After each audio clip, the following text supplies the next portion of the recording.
بسم اللہ الرحمن الرحیم۔ ناظرین کرام السلام علیکم۔ ناظرین، حضور اقدس صلی اللہ علیہ وآلہ وسلم نے اعلان نبوت سے قبل 3 بار تجارتی سفر فرمایا۔ 2 مرتبہ ملک شام گئے اور 1 بار آپ یمن تشریف لے گئے۔ جب حضور صلی اللہ علیہ وآلہ وسلم کی عمر شریف 12 برس کی ہوئی تو اس وقت ابو طالب نے تجارت کی غرض سے ملک شام کا سفر کیا۔ ابو طالب کو چونکہ حضور صلی اللہ علیہ وآلہ وسلم سے بہت ہی والہانہ محبت تھی، اس لیے وہ آپ کو بھی اس سفر میں اپنے ہمراہ لے گئے۔ یہ آپ صلی اللہ علیہ وسلم کا ملک شام کا پہلا سفر ہے۔ اس سفر کے دوران بصرہ میں بحیرہ راہب عیسائی سادھو کے پاس آپ کا قیام ہوا۔ اس نے توریت اور انجیل میں بیان کی ہوئی نبی آخر الزماں کی نشانیوں سے آپ صلی اللہ علیہ وسلم کو دیکھتے ہی پہچان لیا اور بہت عقیدت اور احترام کے ساتھ اس نے آپ کے قافلہ والوں کی دعوت کی اور ابو طالب سے کہا کہ یہ سارے جہان کے سردار اور رب العالمین کے رسول ہیں، جن کو خدا تعالیٰ نے رحمت للعالمین بنا کر بھیجا ہے۔ میں نے دیکھا ہے کہ شجر اور حجر ان کو سجدہ کرتے ہیں اور بادل ان پر سایہ کرتا ہے، اور ان کے دونوں شانوں کے درمیان مور نبوت ہے۔ اس لیے تمہارے اور ان کے حق میں یہی بہتر ہوگا کہ اب تم ان کو لے کر آگے نہ جاؤ اور اپنا مال تجارت یہیں فروخت کر کے بہت جلد مکہ واپس چلے جاؤ، کیونکہ ملک شام میں یہودی لوگ ان کے بہت بڑے دشمن ہیں۔ وہاں پہنچتے ہی وہ ان کو شہید کر ڈالیں گے۔ بحیرہ راہب کے کہنے پر ابو طالب کو خطرہ محسوس ہونے لگا، چنانچہ انہوں نے وہیں اپنی تجارت کا مال فروخت کر دیا اور بہت جلد حضور صلی اللہ علیہ وآلہ وسلم کو اپنے ساتھ لے کر مکہ واپس آ گئے۔ ناظرین کرام، جیسا کہ ہم سب جانتے ہیں کہ تجارت پیغمبروں کا پیشہ ہے، تو قریش کے لوگ بھی زیادہ تر تجارت ہی کیا کرتے تھے۔ انہی تاجر پیشہ لوگوں میں مکہ مکرمہ کی انتہائی شریف اور مالدار خاتون حضرت ختیجہ رضی اللہ تعالی عنہا بھی تھیں۔ ان کے پاس مال و دولت کی اس قدر فراوانی تھی کہ وہ اپنا مال دے کر لوگوں کو تجارت میں لگا دیا کرتی تھیں، اور جن لوگوں کو اپنا مال تجارت دے کر بھیجتی تھیں ان کو منافع میں سے ایک اچھا بھلا حصہ بھی ادا کرتی تھیں۔ جب حضور اکرم صلی اللہ علیہ وآلہ وسلم کی عمر شریف تقریباً 25 سال کی ہوئی تو آپ کی امانت اور صداقت کا چرچا دور دور تک پہنچ چکا تھا۔ حضرت ختیجہ رضی اللہ تعالی عنہا، جو کہ مکہ کی ایک بہت ہی مالدار خاتون تھیں، ان کے شوہر کا انتقال ہو چکا تھا۔ ان کو ضرورت تھی کہ کوئی امانت دار آدمی مل جائے تو اس کے ساتھ اپنی تجارت کا مال و سامان ملک شام بھیجیں۔ چنانچہ آپ کی امانت اور صداقت کا چرچا سن کر ان کی نظر انتخاب نے اس کام کے لیے حضور صلی اللہ علیہ وآلہ وسلم کو منتخب کیا اور کہلا بھیجا کہ آپ صلی اللہ علیہ وآلہ وسلم میرا مال تجارت لے کر ملک شام جائیں۔ جو معاوضہ میں دوسروں کو دیتی ہوں، آپ صلی اللہ علیہ وآلہ وسلم کی امانت اور دیانت کی بنا پر میں آپ کو اس معاوضے کا دگنا دوں گی۔ حضور علیہ السلام نے ان کی درخواست منظور کر لی اور تجارت کا مال و سامان لے کر ملک شام کو روانہ ہو گئے۔ یہ آپ صلی اللہ علیہ وسلم کا ملک شام میں تجارت کا دوسرا سفر تھا۔ اس سفر میں حضرت ختیجہ رضی اللہ تعالی عنہا نے اپنا ایک معتمد غلام میسرہ کو بھی آپ کے ساتھ روانہ کر دیا تاکہ وہ آپ کی خدمت بھی کرتا رہے۔ جب آپ صلی اللہ علیہ وآلہ وسلم ملک شام کے مشہور شہر بصرہ کے بازار میں پہنچے تو وہاں نستورہ راہب کی خانقاہ کے قریب ہی ٹھہرے۔ نستورہ میسرہ کو بہت پہلے سے ہی جانتا تھا۔ حضور علیہ السلام کی صورت دیکھتے ہی نستورہ میسرہ کے پاس آیا اور دریافت کیا کہ اے میسرہ، یہ کون شخص ہیں جو اس درخت کے نیچے اتر پڑے ہیں، وہاں پہ آرام کر رہے ہیں؟ میسرہ نے جواب دیا کہ یہ مکہ کے رہنے والے ہیں اور خاندان بنو ہاشم کے چشم و چراغ ہیں۔ ان کا نام نامی محمد اور لقب امین ہے۔ نستورہ راہب نے کہا کہ سوائے نبی کے اس درخت کے نیچے آج تک کبھی کوئی نہیں اترا، اس لیے مجھے کامل یقین ہے کہ نبی آخر الزماں یہی شخصیت ہیں، کیونکہ آخری نبی کی تمام نشانیاں جو میں نے تورات اور انجیل میں پڑھی ہیں وہ سب میں ان میں دیکھ رہا ہوں۔ کاش میں اس وقت تک زندہ رہتا جب یہ اپنی نبوت کا اعلان کریں گے، تو میں بھی ان کی بھرپور مدد کرتا اور پوری جانثاری کے ساتھ ان کی خدمت گزاری میں اپنی تمام عمر گزار دیتا۔ اس لیے اے میسرہ، میں تم کو نصیحت اور وصیت کرتا ہوں کہ خبردار، ایک لمحہ کے لیے بھی تم ان سے جدا نہ ہونا اور انتہائی خلوص اور عقیدت کے ساتھ ان کی خدمت کرتے رہنا، کیونکہ اللہ تعالیٰ نے ان کو خاتم النبیین ہونے کا شرف عطا فرمایا ہے۔ حضور اقدس صلی اللہ علیہ وآلہ وسلم بصرہ کے بازار میں بہت جلد تجارت کا مال فروخت کر کے مکہ مکرمہ واپس آ گئے۔ واپسی میں جب آپ کا قافلہ شہر مکہ میں داخل ہونے لگا تو حضرت بی بی ختیجہ رضی اللہ تعالی عنہا ایک بالا خانے پر بیٹھی ہوئی قافلہ کی آمد کا منظر دیکھ رہی تھیں۔ جب ان کی نظر حضور علیہ الصلوۃ والسلام پر پڑی تو انہیں ایسا نظر آیا کہ دو فرشتے آپ صلی اللہ علیہ وآلہ وسلم کے سر پر دھوپ سے سایہ کیے ہوئے ہیں۔ حضرت ختیجہ رضی اللہ تعالی عنہا کے قلب اطہر پر اس نورانی منظر کا ایک خاص ہی اثر ہوا اور وہ فرط عقیدت سے انتہائی والہانہ محبت کے ساتھ یہ حسین جلوہ دیکھتی رہیں۔ اس سے پہلے شام کے سفر میں میسرہ بھی دیکھ چکا تھا کہ جب دوپہر کا وقت ہوتا اور گرمی کی شدید تپش ہوتی تو آپ اونٹ پر سوار جا رہے ہوتے اور دھوپ سے بچاؤ کے لیے دو فرشتے آپ پر سایہ کیے رکھتے تھے۔ اب جب حضور اکرم صلی اللہ علیہ وآلہ وسلم مکہ میں داخل ہونے لگے تو حضرت ختیجہ رضی اللہ تعالی عنہا نے بھی یہی منظر دیکھا۔ حضور نبی کریم صلی اللہ علیہ وآلہ وسلم اپنے گھر تشریف لے آئے اور شام سے خریدا گیا تمام سامان حضرت ختیجہ رضی اللہ تعالی عنہا کے سپرد کر دیا اور اس سے بہت زیادہ منافع حاصل ہوا۔ حضور اکرم صلی اللہ علیہ وآلہ وسلم کے مکہ داخلے کے وقت حضرت ختیجہ رضی اللہ تعالی عنہا نے جو منظر دیکھا تھا، کافی دنوں کے بعد انہوں نے اپنے غلام میسرہ سے اس کا ذکر کیا تو میسرہ نے بتایا کہ میں تو پورے سفر میں یہی منظر دیکھتا رہا ہوں۔ اس کے علاوہ میں نے بہت سی عجیب و غریب باتوں کا مشاہدہ بھی کیا ہے۔ پھر آپ کے غلام میسرہ نے نستورہ راہب کی گفتگو اور اس کی عقیدت اور محبت کا تذکرہ بھی کیا۔ یہ سن کر حضرت بی بی ختیجہ رضی اللہ تعالی عنہا کو آپ سے بے پناہ قلبی تعلق اور بے حد عقیدت اور محبت ہو گئی اور یہاں تک کہ ان کا دل آپ کی طرف جھک گیا اور انہیں آپ صلی اللہ علیہ وآلہ وسلم سے نکاح کی رغبت ہو گئی۔ حضرت بی بی ختیجہ رضی اللہ تعالی عنہا مال و دولت کے ساتھ انتہائی شریف اور عفت مآب خاتون بھی تھیں۔ اہل مکہ ان کی پاک دامنی اور پارسائی کی وجہ سے ان کو طاہرہ یعنی پاک باز کہا کرتے تھے۔ ان کی عمر اس وقت 40 سال کی ہو چکی تھی۔ پہلے ان کا نکاح ابو حالہ بن زرارہ تمیمی سے ہوا تھا اور ان سے دو لڑکے ہند بن ابو حالہ اور حالہ بن ابو حالہ پیدا ہو چکے تھے۔ پھر ابو حالہ کے انتقال کے بعد حضرت ختیجہ رضی اللہ تعالی عنہا نے دوسرا نکاح عتیق بن عابد مخزومی سے کیا۔ ان سے بھی دو اولاد ہوئی، ایک لڑکا عبداللہ بن عتیق اور ایک لڑکی ہند بنت عتیق، یہ پیدا ہوئیں۔ حضرت ختیجہ رضی اللہ تعالی عنہا کے دوسرے شوہر عتیق کا بھی انتقال ہو چکا تھا۔ بڑے بڑے سرداران قریش ان کے ساتھ عقد نکاح کے خواہش مند تھے، لیکن انہوں نے سب پیغاموں کو ٹھکرا دیا، مگر حضور اقدس صلی اللہ علیہ وآلہ وسلم کے پیغمبرانہ اخلاق اور عادات کو دیکھ کر اور آپ صلی اللہ علیہ وآلہ وسلم کے حیرت انگیز حالات کو سن کر یہاں تک ان کا دل آپ کی طرف مائل ہو گیا کہ خود بخود ان کے قلب میں آپ سے نکاح کی رغبت پیدا ہو گئی۔ کہاں تو بڑے بڑے مالداروں اور شہر مکہ کے سرداروں کے پیغاموں کو آپ رد کر چکی تھیں اور یہ طے کر چکی تھیں کہ اب 40 برس کی عمر میں تیسرا نکاح نہیں کروں گی، اور کہاں خود ہی حضور صلی اللہ علیہ وآلہ وسلم کی پھوپھی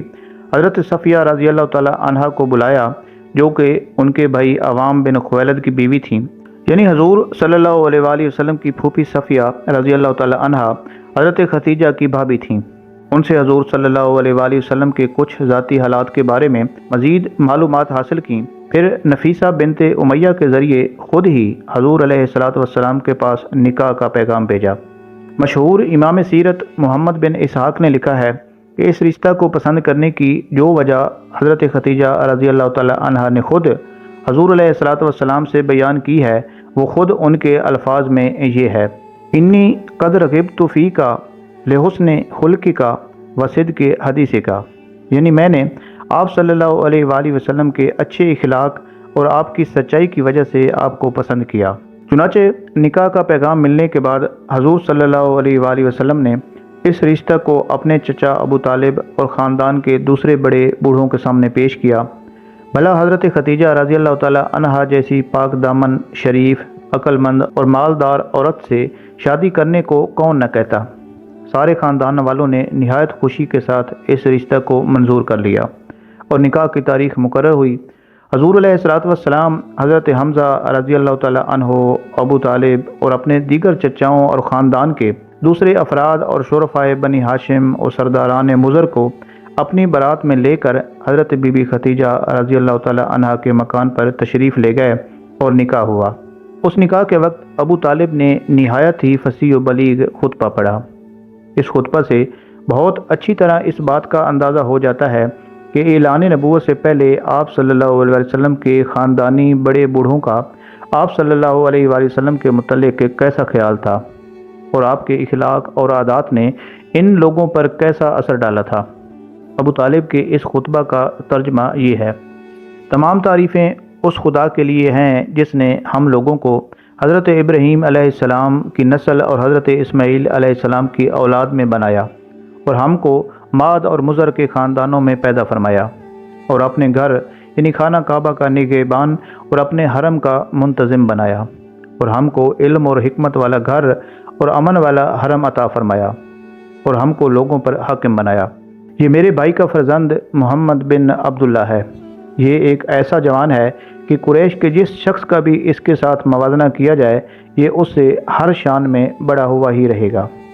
ہاں، مال اس کے پاس کم ہے، لیکن مال تو ایک ڈھلتی ہوئی چھاؤں اور عدل بدل ہونے والی چیز ہے۔ اما بعد، میرا بھتیجا محمد صلی اللہ علیہ وآلہ وسلم وہ شخص ہے جس کے ساتھ میری قرابت اور محبت تم لوگ اچھی طرح جانتے ہو۔ وہ خدیجہ بنت خویلد رضی اللہ تعالی عنہا سے نکاح کرتا ہے اور میرے مال میں سے 20 اونٹ مہر مقرر کرتا ہے اور اس کا مستقبل بہت ہی تابناک، عظیم الشان اور جلیل القدر ہے۔ جب حضرت ابو طالب اپنا یہ ولولہ انگیز خطبہ ختم کر چکے تو حضرت بی بی خدیجہ رضی اللہ تعالی عنہا کے چچا زاد بھائی ورقہ بن نوفل نے بھی کھڑے ہو کر ایک شاندار خطبہ پڑھا، جس کا مضمون یہ ہے کہ خدا ہی کے لیے حمد ہے جس نے ہم کو ایسا ہی بنایا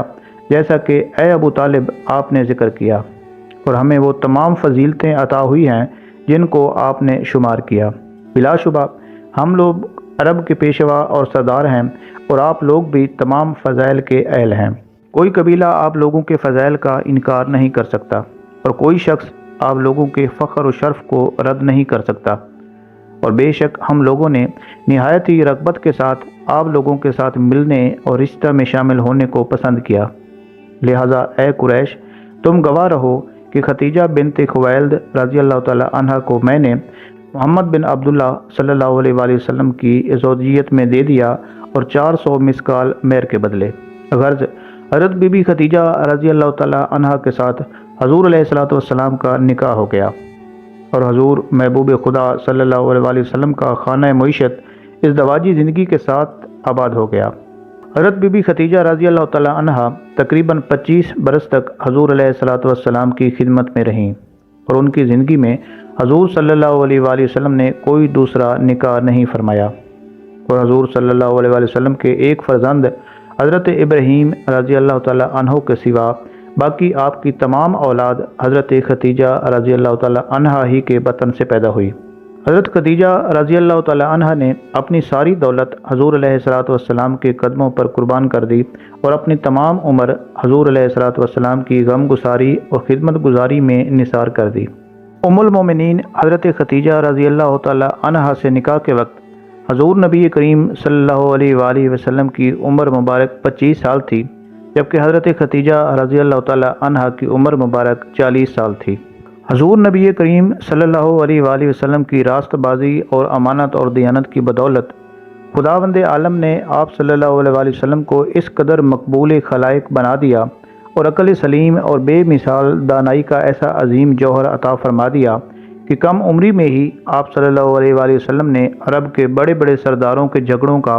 ایسا لاجواب فیصلہ فرما دیا کہ بڑے بڑے دانشور اور سرداروں نے اس فیصلہ کی عظمت کے آگے سر جھکا دیا اور سب نے بالاتفاق آپ صلی اللہ علیہ وآلہ وسلم کو اپنا حاکم اور سردار عظیم تسلیم کر لیا۔ چنانچہ اس قسم کا ایک واقعہ تعمیر کعبہ کے وقت بھی پیش آیا، جس کی تفصیل کچھ اس طرح ہے کہ جب آپ صلی اللہ علیہ وآلہ وسلم کی عمر 35 برس کی ہوئی تو زوردار بارش سے حرم کعبہ میں ایسا عظیم سیلاب آ گیا کہ کعبہ کی عمارت بالکل ہی منہدم ہو گئی۔ حضرت ابراہیم اور حضرت اسماعیل علیہ السلام کا بنایا ہوا کعبہ بہت پرانا ہو چکا تھا۔ عمالقہ، قبیلہ جرہم اور قسی وغیرہ اپنے اپنے وقتوں میں اس کعبہ کی تعمیر اور مرمت کرتے رہے تھے، مگر چونکہ عمارت نشیب میں تھی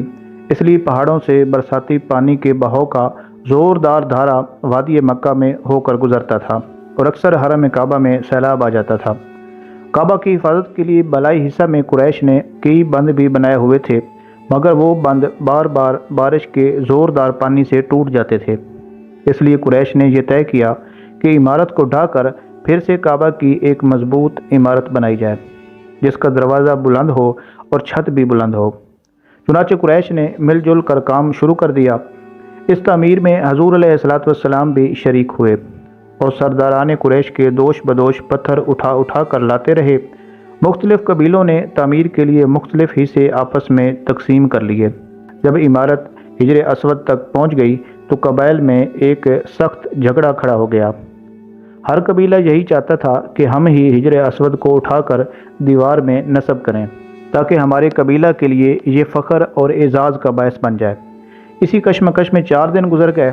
یہاں تک نوبت پہنچ گئی کہ تلواریں نکل آئیں۔ بنو عبد الدار اور بنو عدی کے قبیلوں نے تو اس پر جان کی بازی لگا دی اور زمانہ جاہلیت کے دستور کے مطابق اپنی قسموں کو مضبوط کرنے کے لیے ایک پیالہ میں خون بھر کر اپنی انگلیاں اس میں ڈبو کر چاٹ لیں۔ 5ویں دن حرم کعبہ میں تمام قبائل عرب جمع ہوئے اور اس جھگڑے کو طے کرنے کے لیے ایک بڑے بوڑھے شخص نے یہ تجویز پیش کی کہ کل صبح سویرے جو شخص سب سے پہلے حرم کعبہ میں داخل ہو اس کو اپنا سردار مان لیا جائے اور وہ جو بھی فیصلہ کرے سب اس کو تسلیم کریں۔ چنانچہ سب نے یہ بات مان لی۔ خدا تعالیٰ کی شان دیکھیے کہ صبح کو جو شخص حرم کعبہ میں داخل ہوا وہ حضور رحمت عالم صلی اللہ علیہ وآلہ وسلم ہی تھے۔ آپ کو دیکھتے ہی سب پکار اٹھے کہ واللہ یہ امین ہیں، لہذا ہم سب ان کے فیصلہ سے راضی ہیں۔ آپ صلی اللہ علیہ وآلہ وسلم نے اس جھگڑے کا اس طرح تصفیہ فرمایا کہ پہلے آپ نے یہ حکم دیا کہ جس جس قبیلہ کے لوگ حجر اسود کو اس کے مقام پر رکھنے کے مدعی ہیں ان کا ایک ایک سردار چن لیا جائے۔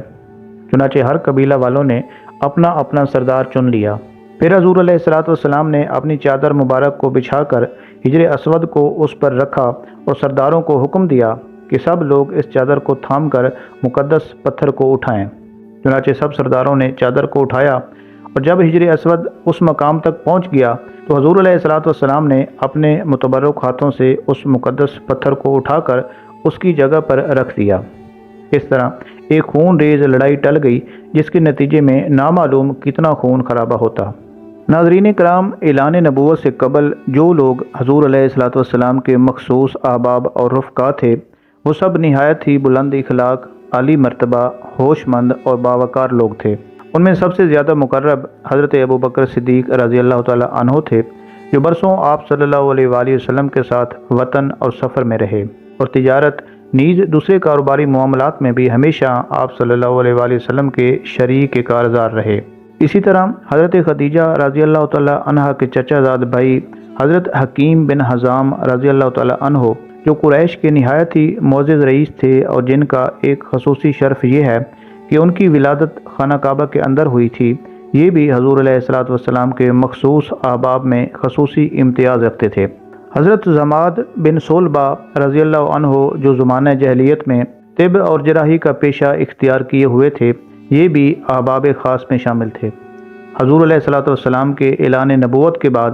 جب یہ اپنے گاؤں سے مکہ آئے تو قریش کی زبانی یہ پروپیگنڈا سنا کہ محمد صلی اللہ علیہ وآلہ وسلم معاذ اللہ مجنون ہو گئے ہیں۔ پھر یہ دیکھا کہ حضور علیہ السلام راستہ میں تشریف لے جا رہے ہیں اور آپ صلی اللہ علیہ وآلہ وسلم کے پیچھے لڑکوں کا ایک غول ہے جو شور مچا رہا ہے۔ یہ دیکھ کر حضرت زماد بن سولبہ رضی اللہ عنہ کو کچھ شبہ پیدا ہوا اور پرانی دوستی کی بنا پر ان کو انتہائی رنج اور قلق ہوا۔ چنانچہ یہ حضور علیہ السلام کے پاس آئے اور کہنے لگے کہ اے محمد صلی اللہ علیہ وآلہ وسلم، میں طبیب ہوں اور جنون کا علاج کر سکتا ہوں۔ یہ سن کر حضور علیہ السلام نے خدا تعالیٰ کی حمد کے بعد چند جملے ارشاد فرمائے جن کا حضرت زماد بن سولبہ رضی اللہ عنہ کے قلب پر اتنا گہرا اثر ہوا کہ وہ فوراً ہی مشرف با اسلام ہو گئے۔ اسی طرح حضرت قیس بن صائب مخزومی رضی اللہ تعالی عنہ تجارت کے کاروبار میں آپ صلی اللہ علیہ وآلہ وسلم کے شریک کار رہا کرتے تھے اور آپ صلی اللہ علیہ وآلہ وسلم کے گہرے دوستوں میں سے تھے۔ کہا کرتے تھے کہ حضور اکرم صلی اللہ علیہ وآلہ وسلم کا معاملہ اپنے تجارتی شرکاء کے ساتھ ہمیشہ نہایت ہی صاف ستھرا رہتا تھا اور کبھی کوئی جھگڑا پیش نہیں آتا تھا۔ عرب میں اگرچہ ہر طرف شرک پھیل گیا تھا اور گھر گھر میں بت پرستی کا چرچا تھا، مگر اس ماحول میں بھی کچھ ایسے لوگ تھے جو توحید کے پرستار اور شرک اور بت پرستی سے بیزار تھے۔ انہی خوش نصیبوں میں زید بن عمر بن نفیل بھی ہیں۔ یہ علل اعلان شرک و بت پرستی سے انکار اور جاہلیت کی مشرکانہ رسموں سے نفرت کا اظہار کرتے تھے۔ یہ حضرت عمر رضی اللہ تعالیٰ عنہ کے چچا زاد بھائی ہیں۔ شرک اور بت پرستی کے خلاف اعلان مذمت کی بنا پر ان کا چچا خطاب بن نفیل ان کو بہت زیادہ تکلیفیں دیا کرتا تھا، یہاں تک کہ ان کو مکہ شہر سے بدر کر دیا تھا اور ان کو مکہ میں داخل نہیں ہونے دیتا تھا، مگر یہ ہزاروں ایذاؤں کے باوجود عقیدہ توحید پر پہاڑ کی طرح ڈٹے ہوئے تھے۔ آخرکار زید بن عمر بن نفیل مشرکین کے دین سے متنفر ہو کر دین برحق کی تلاش میں ملک شام چلے گئے۔ وہاں ایک یہودی عالم سے ملے، پھر ایک نصرانی پادری سے ملاقات کی، اور جب آپ نے یہودی اور نصرانی دین کو قبول نہیں کیا تو ان دونوں نے دین حنیف کی طرف آپ کی رہنمائی کی، جو حضرت ابراہیم خلیل اللہ علیہ السلام کا دین تھا، اور ان دونوں نے یہ بھی بتایا کہ حضرت ابراہیم علیہ السلام نہ یہودی تھے اور نہ نصرانی، اور وہ ایک خدائے واحد کے سوا کسی کی عبادت نہیں کرتے تھے۔ یہ سن کر زید بن عمر بن نفیل ملک شام سے مکہ واپس آ گئے اور ہاتھ اٹھا اٹھا کر مکہ میں بآواز بلند یہ کہا کرتے تھے کہ اے لوگو، گواہ رہو کہ میں حضرت ابراہیم علیہ السلام کے دین پر ہوں۔ اعلان نبوت سے پہلے حضور علیہ السلام کے ساتھ زید بن عمر بن نفیل کو بڑا خاص تعلق تھا اور کبھی کبھی ملاقاتیں بھی ہوتی رہتی تھیں۔ چنانچہ حضرت عبداللہ بن عمر رضی اللہ تعالیٰ عنہما راوی ہیں کہ ایک مرتبہ وحی نازل ہونے سے پہلے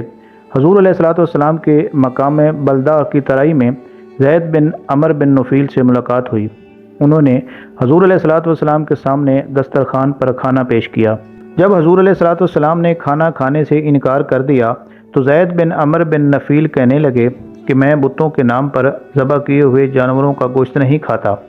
میں صرف وہی ذبیح کھاتا ہوں جو اللہ تعالیٰ کے نام پر ذبح کیا گیا ہو۔ پھر قریش کے ذبیحوں کی برائی بیان کرنے لگے اور قریش کو مخاطب کر کے کہنے لگے کہ بکری کو اللہ تعالیٰ نے پیدا فرمایا اور اللہ تعالیٰ نے اس کے لیے آسمان سے پانی برسایا اور زمین سے گھاس اگائی، پھر اے قریش تم بکری کو اللہ کے غیر یعنی بتوں کے نام پر ذبح کیوں کرتے ہو؟ حضرت اسما بن ابو بکر رضی اللہ تعالیٰ عنہما کہتی ہیں کہ میں نے زید بن عمر بن نفیل کو دیکھا کہ وہ خانہ کعبہ سے ٹیک لگائے ہوئے کہتے تھے کہ اے جماعت قریش، خدا کی قسم میرے سوا تم میں سے کوئی بھی حضرت ابراہیم علیہ السلام کے دین پر نہیں ہے۔ تو ناظرین کرام، حضور علیہ السلام کے اعلان نبوت سے پہلے ایسے حضرات آپ کے خاص احباب تھے۔ حضور اقدس صلی اللہ علیہ وآلہ وسلم کا اصل خاندانی پیشہ تجارت تھا، اور چونکہ آپ صلی اللہ علیہ وآلہ وسلم بچپن ہی سے حضرت ابو طالب کے ساتھ سفر تجارت کر چکے تھے، جس سے آپ صلی اللہ علیہ وسلم کو تجارتی لین دین کا کافی تجربہ بھی حاصل ہو چکا تھا، اس لیے ذریعہ معاش کے لیے آپ صلی اللہ علیہ وآلہ وسلم نے تجارت کا پیشہ اختیار فرمایا اور تجارت کی غرض سے شام اور بصرہ اور یمن کا سفر بھی فرمایا، جو ہم پہلے ہی بیان کر چکے ہیں۔ ایسی راست بازی، امانت اور دیانت کے ساتھ آپ صلی اللہ علیہ وآلہ وسلم نے تجارتی کاروبار کیا کہ آپ کے شرکائے کار اور تمام اہل بازار آپ صلی اللہ علیہ وآلہ وسلم کو امین کے لقب سے پکارنے لگے۔ ایک صحابی حضرت عبداللہ بن ابی الحمصہ رضی اللہ تعالیٰ عنہ کا بیان ہے کہ نزول وحی اور اعلان نبوت سے پہلے میں نے آپ صلی اللہ علیہ وآلہ وسلم سے کچھ خرید و فروخت کا معاملہ کیا، کچھ رقم میں نے ادا کر دی، باقی کچھ رقم رہ گئی۔ میں نے وعدہ کیا کہ میں ابھی آ کر باقی رقم بھی ادا کر دوں گا۔ اتفاق سے 3 دن تک مجھے اپنا وعدہ یاد نہیں آیا۔ تیسرے دن جب میں اس جگہ پر پہنچا جہاں میں نے آنے کا وعدہ کیا تھا تو حضور علیہ السلام کو اسی جگہ اپنا منتظر پایا، مگر میری اس وعدہ خلافی سے حضور علیہ السلام کے ماتھے پر ایک ذرا سا بھی بل نہیں آیا، بس صرف اتنا ہی فرمایا کہ تم کہاں تھے؟ میں اس مقام پر 3 دن سے تمہارا انتظار کر رہا ہوں۔ اسی طرح ایک صحابی حضرت صائب رضی اللہ تعالیٰ عنہ جو مسلمان ہو کر پرگاہ رسالت میں حاضر ہوئے تو لوگ ان کی تعریف کرنے لگے۔ تو رسول اللہ صلی اللہ علیہ وآلہ وسلم نے فرمایا کہ میں انہیں تمہاری نسبت زیادہ جانتا ہوں۔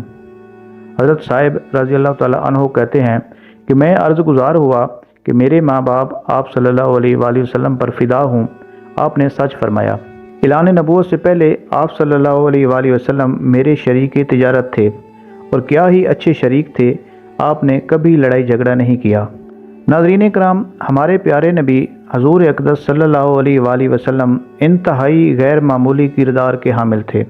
حضور اقدس صلی اللہ علیہ وآلہ وسلم کا زمانہ طفولیت ختم ہوا اور جوانی کا زمانہ آیا تو بچپن کی طرح آپ صلی اللہ علیہ وآلہ وسلم کی جوانی بھی عام لوگوں سے نرالی تھی۔ آپ صلی اللہ علیہ وآلہ وسلم کا شباب مجسم حیا، چال چلن، عصمت و وقار کا کامل نمونہ تھا۔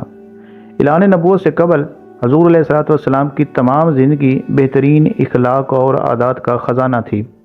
سچائی، دیانتداری، وفاداری، عہد کی پابندی، بزرگوں کی عظمت، چھوٹوں پر شفقت، رشتہ داروں سے محبت، رحم اور سخاوت، قوم کی خدمت، دوستوں سے ہمدردی، عزیزوں کی غم گساری، غریبوں اور مفلسوں کی خبر گیری، دشمنوں کے ساتھ بھی نیک برتاؤ، مخلوق خدا کی خیر خواہی، غرض تمام نیک خصلتوں اور اچھی باتوں میں آپ صلی اللہ علیہ وآلہ وسلم اتنی بلند منزل پر پہنچے ہوئے تھے کہ دنیا کے بڑے سے بڑے انسانوں کے لیے بھی وہاں تک رسائی تو کیا، اس کا تصور بھی ممکن نہیں ہے۔ کم بولنا، فضول باتوں سے نفرت کرنا، خندہ پیشانی اور خوش روئی کے ساتھ دوستوں اور دشمنوں سے ملنا، ہر معاملہ میں سادگی اور صفائی کے ساتھ بات کرنا حضور علیہ الصلوۃ والسلام کا خاص شیوا تھا۔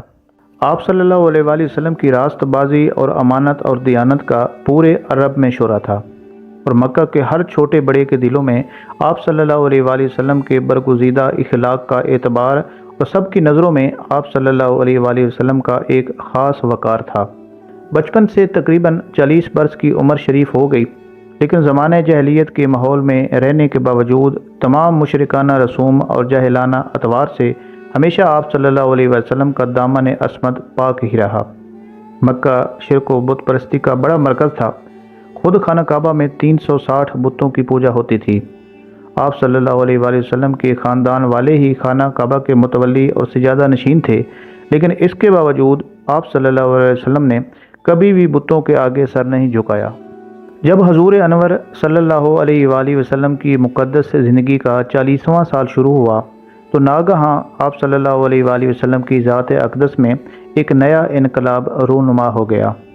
کہ ایک دم آپ صلی اللہ علیہ وآلہ وسلم خلوت پسند ہو گئے اور اکیلے تنہائی میں بیٹھ کر خدا کی عبادت کرنے کا ذوق اور شوق پیدا ہو گیا۔ آپ صلی اللہ علیہ وآلہ وسلم اکثر اوقات غور و فکر میں پائے جاتے تھے، اور آپ صلی اللہ علیہ وآلہ وسلم کا بیشتر وقت مناظر قدرت کے مشاہدہ اور کائنات فطرت کے مطالعہ میں صرف ہوتا تھا۔ دن رات خالق کائنات کی ذات و صفات کے تصور میں مستغرق اور اپنی قوم کے بگڑے ہوئے حالات کو سدھارنے اور اس کی تدبیروں کے لیے سوچ و بچار میں مصروف رہنے لگے۔ اور ان دنوں ایک نئی بات یہ بھی ہوئی کہ حضور علیہ الصلوۃ والسلام کو اچھے خواب نظر آنے لگے، اور آپ صلی اللہ علیہ وآلہ وسلم کا ہر خواب اتنا سچا ہوتا کہ خواب میں جو کچھ بھی دیکھتے اس کی تعبیر صبح صادق کی طرح روشن ہو کر ظاہر ہو جاتی تھی۔ ناظرین، مکہ مکرمہ سے تقریباً 3 میل کی دوری پر جبل ہیرا نامی پہاڑ کے اوپر ایک غار یعنی کھو ہے جس کو غار ہیرا کہتے ہیں۔ آپ صلی اللہ علیہ وآلہ وسلم اکثر کئی دنوں کا کھانا پانی ساتھ لے کر اس غار کے پرسکون ماحول کے اندر خدا کی عبادت میں مصروف رہا کرتے تھے۔ جب کھانا پانی ختم ہو جاتا تو کبھی خود گھر پر آ کر لے جاتے اور کبھی حضرت بی بی خدیجہ رضی اللہ تعالی عنہا کھانا پانی غار میں پہنچا دیا کرتی تھیں۔ ایک دن کا ذکر ہے کہ آپ صلی اللہ علیہ وآلہ وسلم غار ہیرا کے اندر عبادت میں مشغول تھے کہ بالکل اچانک غار میں آپ صلی اللہ علیہ وآلہ وسلم کے پاس ایک فرشتہ ظاہر ہوا۔ یہ فرشتہ حضرت جبریل علیہ السلام تھے جو ہمیشہ خدا تعالیٰ کا پیغام اس کے رسولوں علیہم الصلوۃ والسلام تک پہنچاتے رہے۔ فرشتے نے کہا کہ پڑھیے۔ آپ صلی اللہ علیہ وآلہ وسلم نے فرمایا کہ میں پڑھنے والا نہیں ہوں۔ فرشتہ نے آپ صلی اللہ علیہ وآلہ وسلم کو پکڑا اور نہایت گرم جوشی کے ساتھ آپ صلی اللہ علیہ وآلہ وسلم سے زوردار معانقہ کیا، پھر چھوڑ کر کہا کہ پڑھیے۔ آپ صلی اللہ علیہ وآلہ وسلم نے پھر فرمایا کہ میں پڑھنے والا نہیں ہوں۔ فرشتہ نے دوسری مرتبہ پھر آپ صلی اللہ علیہ وآلہ وسلم کو اپنے سینے سے چمٹایا اور چھوڑ کر کہا کہ پڑھیے۔ آپ صلی اللہ علیہ وآلہ وسلم نے پھر وہی فرمایا کہ میں پڑھنے والا نہیں ہوں، مجھے لکھنا پڑھنا نہیں آتا۔ تیسری مرتبہ پھر فرشتہ نے آپ صلی اللہ علیہ وآلہ وسلم کو بہت زور کے ساتھ اپنے سینے سے لگا کر چھوڑا اور کہا، اقرا بسم ربک الذی خلق، یعنی پڑھیے اپنے رب کے نام سے۔ یہی سب سے پہلی وحی تھی جو آپ صلی اللہ علیہ وآلہ وسلم پر نازل ہوئی۔ ان آیتوں کو یاد کر کے حضور اقدس صلی اللہ علیہ وآلہ وسلم اپنے گھر تشریف لائے، مگر اس واقعہ سے جو بالکل ناگہانی طور پر آپ صلی اللہ علیہ وآلہ وسلم کو پیش آیا، اس سے آپ صلی اللہ علیہ وآلہ وسلم کے قلب مبارک پر لرزہ طاری تھا۔ آپ صلی اللہ علیہ وآلہ وسلم نے گھر والوں سے فرمایا کہ مجھے کملی اوڑھاؤ۔ حضرت خدیجہ رضی اللہ تعالی عنہ نے آپ کو کملی اوڑھائی۔ جب آپ صلی اللہ علیہ وآلہ وسلم کا خوف تھوڑا سا دور ہوا اور کچھ سکون محسوس ہوا تو آپ صلی اللہ علیہ وآلہ وسلم نے حضرت بی بی خدیجہ رضی اللہ تعالی عنہا سے غار میں پیش آنے والا واقعہ بیان کیا اور فرمایا کہ مجھے اپنی جان کا ڈر ہے۔ یہ سن کر حضرت بی بی خدیجہ رضی اللہ تعالی عنہا نے کہا کہ نہیں، ہرگز نہیں، آپ صلی اللہ علیہ وآلہ وسلم کی جان کو کوئی خطرہ نہیں ہے۔ خدا کی قسم، اللہ تعالیٰ کبھی بھی آپ صلی اللہ علیہ وآلہ وسلم کو رسوا نہیں کرے گا۔ آپ صلی اللہ علیہ وآلہ وسلم تو رشتہ داروں کے ساتھ بہترین سلوک کرتے ہیں، دوسروں کا بار خود اٹھاتے ہیں، خود کما کما کر مفلسوں اور محتاجوں کو عطا فرماتے ہیں، مسافروں کی مہمان نوازی کرتے ہیں اور حق اور انصاف کی خاطر سب کی مصیبتوں اور مشکلات میں ان کے کام آتے ہیں۔ اس کے بعد حضرت خدیجہ رضی اللہ تعالی عنہا آپ صلی اللہ علیہ وآلہ وسلم کو اپنے چچا زاد بھائی ورقہ بن نوفل کے پاس لے گئیں۔ یہ وہی ورقہ بن نوفل تھے جو کہ حضور علیہ الصلوۃ والسلام اور حضرت خدیجہ رضی اللہ تعالی عنہا کے نکاح میں بھی شامل تھے۔ ورقہ ان لوگوں میں سے تھے جو موحد تھے اور اہل مکہ کے شرک اور بت پرستی سے بیزار ہو کر نصرانی ہو گئے تھے اور انجیل کا عبرانی زبان سے عربی میں ترجمہ کیا کرتے تھے۔ بہت بوڑھے اور نابینا ہو چکے تھے۔ حضرت بی بی خدیجہ رضی اللہ تعالی عنہا نے ان سے کہا کہ بھائی جان، آپ اپنے بھتیجے کی بات سنیے۔ ورقہ بن نوفل نے کہا کہ بتائیے، آپ صلی اللہ علیہ وآلہ وسلم نے کیا دیکھا ہے؟ حضور علیہ الصلوۃ والسلام نے غار حرا کا پورا واقعہ بیان فرمایا۔ یہ سن کر ورقہ بن نوفل نے کہا کہ یہ تو وہی فرشتہ ہے جس کو اللہ تعالیٰ نے حضرت موسیٰ علیہ السلام کے پاس بھیجا تھا۔ پھر ورقہ بن نوفل کہنے لگے کہ کاش میں آپ صلی اللہ علیہ وآلہ وسلم کے اعلان نبوت کے زمانے میں تندرست اور جوان ہوتا، کاش میں اس وقت تک زندہ رہتا جب آپ کی قوم آپ کو مکہ سے باہر نکال دے گی۔ یہ سن کر حضور علیہ الصلوۃ والسلام نے تعجب سے فرمایا کہ کیا مکہ والے مجھے مکہ سے نکال دیں گے؟ تو ورقہ نے کہا جی ہاں، جو شخص بھی آپ صلی اللہ علیہ وآلہ وسلم کی طرح نبوت لے کر آیا، لوگ اس کے ساتھ دشمنی پر کمر بستہ ہو گئے۔ اس کے بعد کچھ دنوں تک وحی اترنے کا سلسلہ بند ہو گیا اور حضور علیہ الصلوۃ والسلام وحی کے انتظار میں مضطرب اور بے قرار رہنے لگے،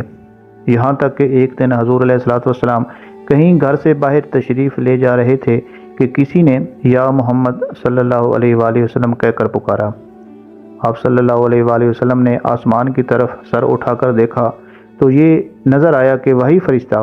حضرت جبریل علیہ السلام جو غار میں آیا تھا، آسمان اور زمین کے درمیان ایک کرسی پر بیٹھا ہوا ہے۔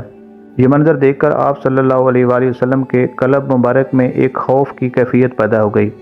اور آپ صلی اللہ علیہ وآلہ وسلم مکان پر آ کر لیٹ گئے اور گھر والوں سے فرمایا کہ مجھے کمبل اوڑھاؤ، مجھے کمبل اوڑھاؤ۔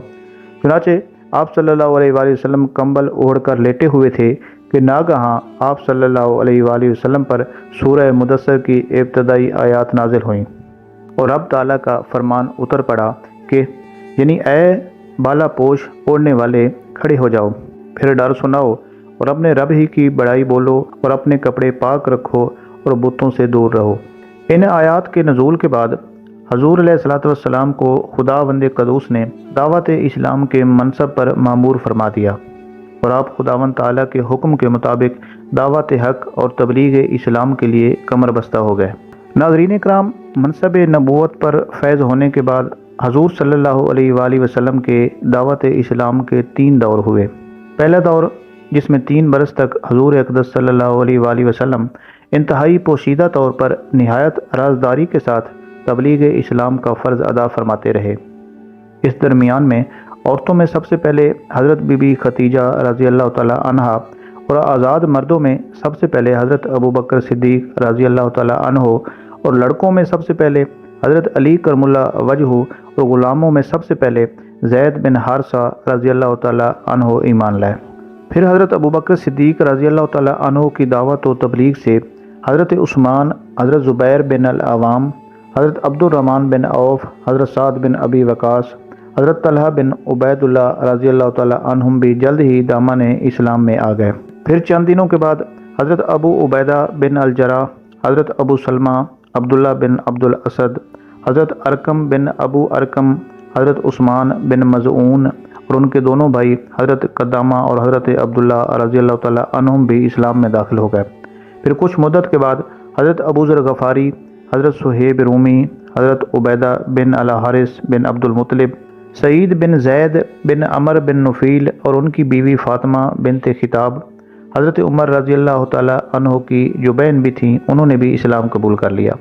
حضور علیہ الصلوۃ والسلام کی چچی حضرت ام الفضل، حضرت عباس بن عبد المطلب کی بیوی، اور حضرت اسماء بنت ابو بکر رضی اللہ تعالی عنہم بھی مسلمان ہو گئیں۔ اس کے علاوہ دوسرے بہت سے مردوں اور عورتوں نے بھی اسلام لانے کا شرف حاصل کیا۔ ناظرین کرام، یہ واضح رہے کہ سب سے پہلے اسلام لانے والے جو سابقین و اولین کے لقب سے سرفراز ہیں، یہ وہ خوش نصیب لوگ ہیں جن کی فہرست پر نظر ڈالنے سے یہ پتہ چلتا ہے کہ سب سے پہلے دامن اسلام میں آنے والے یہ وہی لوگ ہیں جو فطرتاً نیک طبع اور پہلے ہی دین حق کی تلاش میں سرگرداں تھے، اور کفار مکہ کے شرک اور بت پرستی، مشرکانہ رسوم جہلیت سے متنفر اور بیزار تھے۔ چنانچہ نبی برحق کے دامن میں دین حق کی تجلی دیکھتے ہی یہ نیک بخت لوگ پروانوں کی طرح شمع نبوت پر نثار ہونے لگے اور مشرف با اسلام ہو گئے۔ اس کے بعد دین اسلام کی تبلیغ کا دوسرا دور شروع ہوتا ہے۔ 3 برس کی اس خفیہ دعوت اسلام میں مسلمانوں کی ایک جماعت تیار ہو گئی۔ اس کے بعد اللہ رب العزت نے اپنے حبیب صلی اللہ علیہ وآلہ وسلم پر سورہ شعراء کی آیت نازل فرمائی، اور خداوند تعالیٰ کا حکم ہوا کہ اے محبوب، آپ صلی اللہ علیہ وآلہ وسلم اپنے قریبی خاندان والوں کو اللہ پاک سے ڈرائیے۔ تو حضور نبی کریم صلی اللہ علیہ وآلہ وسلم نے ایک دن کوہ صفا کی چوٹی پر چڑھ کر قریش کو پکارا۔ جب سب قریش جمع ہو گئے تو آپ صلی اللہ علیہ وآلہ وسلم نے فرمایا کہ اے میری قوم، اگر میں تم لوگوں سے یہ کہوں کہ اس پہاڑ کے پیچھے ایک لشکر چھپا ہوا ہے جو تم لوگوں پر حملہ کرنے والا ہے، تو کیا تم لوگ میری بات کا یقین کر لو گے؟ تو سب نے یک زبان ہو کر کہا کہ ہاں، ہم یقیناً آپ صلی اللہ علیہ وآلہ وسلم کی بات کا یقین کر لیں گے، کیونکہ ہم نے آپ صلی اللہ علیہ وآلہ وسلم کو ہمیشہ سچا اور امین ہی پایا ہے۔ آپ صلی اللہ علیہ وآلہ وسلم نے فرمایا کہ اچھا، تو پھر میں یہ کہتا ہوں کہ میں تم لوگوں کو عذاب الہی سے ڈرا رہا ہوں، اور اگر تم لوگ ایمان نہیں لاؤ گے تو تم پر اللہ کا عذاب آئے گا۔ یہ سن کر قریش، جن میں آپ صلی اللہ علیہ وآلہ وسلم کا چچا ابو لہب بھی تھا، سخت ناراض ہو کر سب کے سب وہاں سے چلے گئے اور حضور علیہ الصلوۃ والسلام کی شان میں اول فول بکنے لگے۔ اس کے بعد دعوت اسلام کا تیسرا دور شروع ہوتا ہے۔ اب وہ وقت آ گیا کہ اعلان نبوت کے چوتھے سال سورہ حجر کی آیات نازل ہوئیں، اور حق تعالیٰ نے حکم فرمایا کہ اے محبوب، آپ کو جو حکم دیا گیا ہے اس کو اب علل اعلان بیان فرمائیے۔ چنانچہ اس کے بعد آپ صلی اللہ علیہ وآلہ وسلم اعلانیہ طور پر دین اسلام کی تبلیغ فرمانے لگے اور شرک اور بت پرستی کی کھلم کھلا برائی بیان کرنے لگے، اور تمام قریش بلکہ تمام اہل مکہ بلکہ پورا عرب آپ کی مخالفت پر کمر بستہ ہو گیا، اور حضور علیہ الصلوۃ والسلام اور مسلمانوں کی ایذا رسانیوں کا ایک طولانی سلسلہ شروع ہو گیا۔ اب کفار مکہ خاندان بنو ہاشم کے انتقام اور لڑائی بھڑک اٹھنے کے خوف سے حضور علیہ الصلوۃ والسلام کو قتل تو نہیں کر سکے، لیکن طرح طرح کی تکلیفوں اور ایذا رسانیوں سے آپ صلی اللہ علیہ وآلہ وسلم پر ظلم و ستم کے پہاڑ توڑنے لگے۔ چنانچہ سب سے پہلے تو حضور علیہ الصلوۃ والسلام کے کاہن، ساحر، شاعر، مجنون ہونے کا ہر کوچہ اور بازار میں پروپیگنڈا کیا گیا۔ آپ صلی اللہ علیہ وآلہ وسلم کے پیچھے شریر لڑکوں کا غول لگا دیا گیا، جو راستوں میں آپ صلی اللہ علیہ وآلہ وسلم پر پھبتیاں کستے، گالیاں دیتے اور یہ دیوانہ ہے کا شور مچا مچا کر آپ صلی اللہ علیہ وسلم کے اوپر پتھر پھینکتے۔ کبھی کفار مکہ آپ صلی اللہ علیہ وآلہ وسلم کے راستے میں کانٹے بچھاتے تو کبھی آپ صلی اللہ علیہ وآلہ وسلم کے جسم مبارک پر نجاست ڈال دیتے، کبھی آپ صلی اللہ علیہ وآلہ وسلم کو دھکا دیتے تو کبھی آپ صلی اللہ علیہ وسلم کے مقدس اور نازک گردن میں چادر کا پھندا ڈال کر گلا گھونٹنے کی کوشش بھی کرتے۔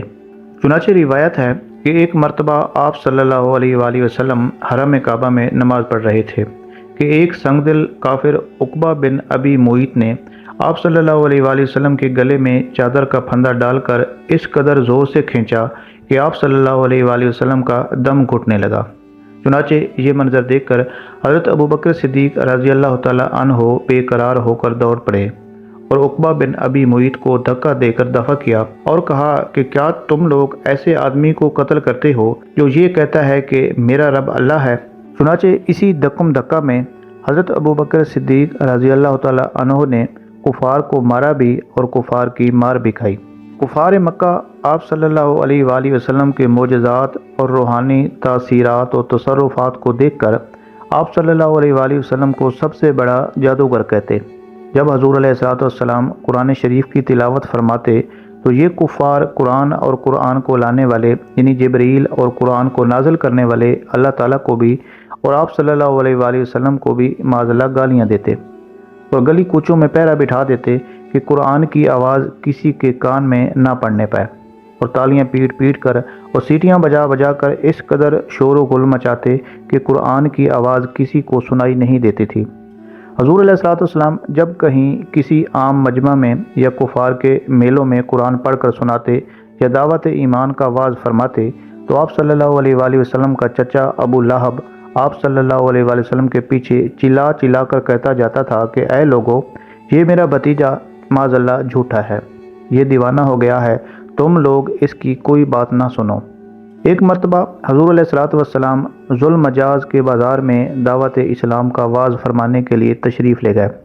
اور لوگوں کو کلمہ حق کی دعوت دی تو ابو جہل آپ صلی اللہ علیہ وآلہ وسلم پر دھول اڑاتا جاتا تھا اور کہتا تھا کہ اے لوگو، اس کے فریب میں مت آنا، یہ چاہتا ہے کہ تم لوگ لات اور عزا کی عبادت چھوڑ دو۔ اسی طرح ایک مرتبہ جب کہ حضور نبی کریم صلی اللہ علیہ وآلہ وسلم حرم کعبہ میں نماز پڑھ رہے تھے، عین حالت نماز میں ابو جہل نے کہا کہ کوئی ہے کہ جو فلاں قبیلہ کے ذبح کیے ہوئے اونٹ کی اوجڑی لا کر سجدہ کی حالت میں ان کے کندھوں پر رکھ دے۔ یہ سن کر عقبہ بن ابی معیط کافر اٹھا اور اس اوجڑی کو لا کر حضور علیہ السلام کے دوش مبارک پر رکھ دیا۔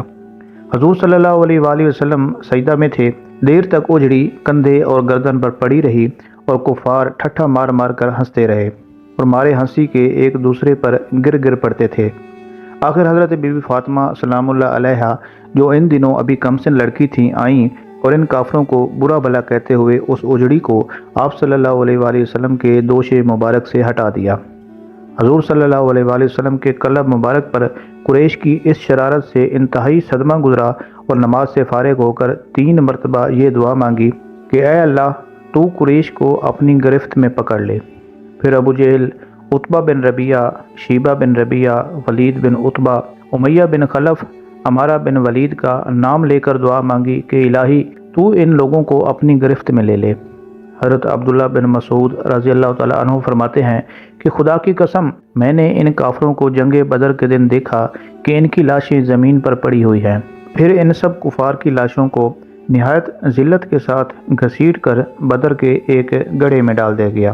اور حضور علیہ السلام نے فرمایا کہ ان گڑھے والوں پر خدا کی لعنت ہے۔ تو ناظرین کرام، سیرت النبی کے چند ابواب میں سے یہ کچھ واقعات تھے جو کہ ہم نے آپ کی خدمت میں پیش کیے۔